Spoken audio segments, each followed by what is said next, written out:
Hey everybody, it's Tyler Austin. Thank you so much for watching. So what is a novice lifter? I've referred to these in my past videos and I'll keep referring to them in future videos. So I want to make a video specifically on defining what a novice is so that way you know what I am referring to.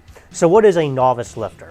Well, a novice is somebody who can make progress, typically in the form of PRs, but not always. I'll get to that here in a second. But it's somebody who can make progress, typically in the form of PRs, every training session or every other training session. So, for example, let's say a guy who has never trained before, or at least never done so properly, he goes into the gym day one, it's a Monday, and he deadlifts 115 pounds. Wednesday, he goes back to the gym and deadlifts 120 pounds. Friday, 125 pounds, Monday, 130 pounds, etc., etc. That is a novice because he's making progress every training session. Now, later on, when things get a little bit harder, a few months down the road, when things start to slow down and get a little bit harder, it'll go to every other session, but still, that is a novice.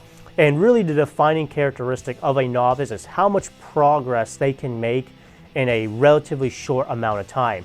I mean, I can take a guy who's never trained before, or at least done so properly, and in 3 to 4 months, I can double, triple, or even occasionally quadruple his strength, again, in 3 to 4 months, which is incredible progress in a relatively short amount of time. I mean, you will never make that amount of progress. I mean, you will never double your strength in 3 to 4 months as a post-novice lifter. It's not going to happen.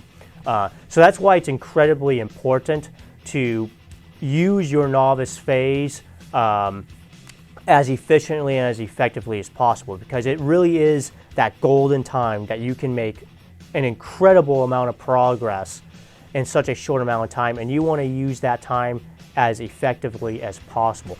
People have like a negative connotation when they hear novice. They think it's just somebody who doesn't know anything or something along those lines. And at least within the context of strength and conditioning, that is not the case. You want to be a novice for as long as you can, because again, the longer you're a novice, the more you can milk those easy gains, if you will, within your novice phase. So you want that to go along as much as possible. I mean, if you could be a novice your entire training career, that would be the greatest thing in the world, because you would be squatting 3,000 pounds in a few years, which, you know, obviously that doesn't happen. But again, I'm just going back to the point. You want to be a novice for as long as you can, because again, it just means you can make progress at an incredible pace. Now, going back, you can be a novice. You don't necessarily have to be a beginner to be a novice. So it's not, a novice is not just somebody who's never trained before. It could be somebody who's actually potentially very advanced. So for example, let's say we take like an elite level power lifter, and for whatever reason, he just decides he's had enough and he doesn't train for 3 years. He stops training for 3 years.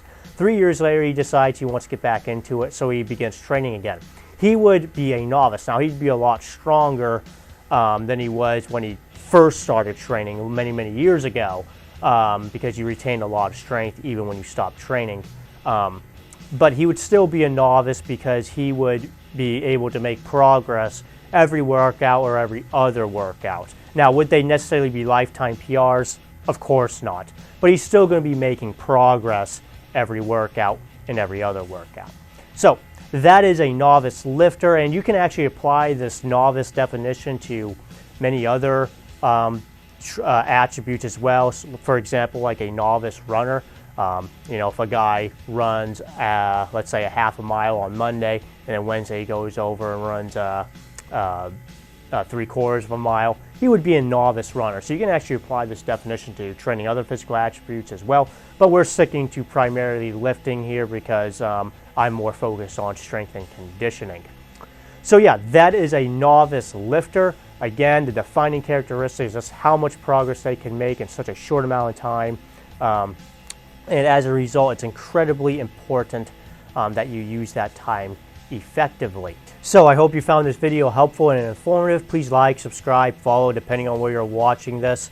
If you would like help in your strength and conditioning, again, if you're a novice, I can double, triple, or even quadruple your strength in that 3 to 4 month period.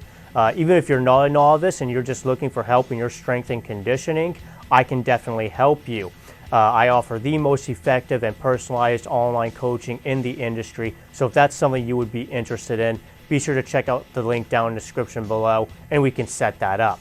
Again, thank you so much for watching. I'm Tyler Austin and I hope to see you under the bar.